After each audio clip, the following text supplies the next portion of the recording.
There's then a video package hyping the women's title match, including Chyna hurting herself in the match at the Royal Rumble when she tries to do their backflip elbow thing, and then Ivory attacking a cardboard cutout of Chyna, mocking Chyna's injury, then Chyna returning and ripping off Ivory's clothes ahead of their match here for the women's title. Jim Ross and Paul Heyman explained that Chyna has signed a contract that prevents her from suing if Ivory breaks Chyna's neck in the match. This is all building on the idea that Chyna's got this injury that might end her career. That women's title match is next. It's Chyna versus Ivory. Ivory defending the title. It lasts for 2.5 minutes. It's dominated by Chyna, and she wins with a gorilla press slam. Tom. Chyna is so over. It's outrageous. Like the match kind of starts off with Ivory, like she initially attacks Chyna from behind and hits the neck, but that's all dealt with in about 10 seconds. Chyna hits a powerbomb, goes for the pin, but then lifts his shoulders up and then hits her with a gorilla press slam and wins. That is the match. That is it. It was pointless, but it was what it was. It wasn't long enough to be offensively bad or anything like that. It kind of happened. The first time I saw this, I would have been, I think it was 11 years old. It's either 11 or 12 years old. And there was a couple of things that I took away from this show after watching it. Really stuck with me. Austin and Rock really stuck with me. TLC, which we'll get to.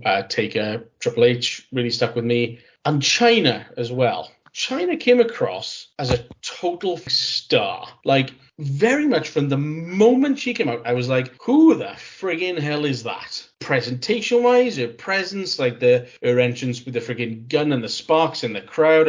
I literally remember walking away thinking, friggin' hell, who is that? Can't wait to see her again. And for that reason, I had loved this. Yeah, it's pretty much just basically a squash. But I just couldn't help but think, who the hell is this tall friggin' Amazon? And apparently it's her first women's title match ever. I remember thinking, my God, she's going to run through the entire division like a friggin' train. Which, well, hindsight, no, she didn't. On a total side note, I couldn't help but think afterwards, I was thinking, my God, imagine if she was, if she was about today, and I just thought, what would Chyna versus Charlotte Flair look like? And I just started, going down that rabbit hole of thinking that. But I thought this was great. Again, I thought Chyna came across like a total star. It didn't do any favors for Ivory, let's be honest. But for Chyna, it was a big win. I thought it was great. Great might be pushing it, if I'm honest, Matt. But it was all right. It was fine. I mean, you can't complain. It's like it's one of the worst things on the show, but it's 3 minutes long, so who cares? Like it doesn't matter. And it's been built well, and Chyna's over, and Chyna's going to win this match no matter what. Chyna is the ideal kind of look of a star that WWE have got. Someone who looks larger than life. No, I can't remember who it was. Probably Wade Keller or someone who said something about after one of the WrestleManias, 33 or 34, something like that, and two of the champions at the time were Roman Reigns and Charlotte Flair, and he said that is what WWE want to be on the Monday morning talk shows,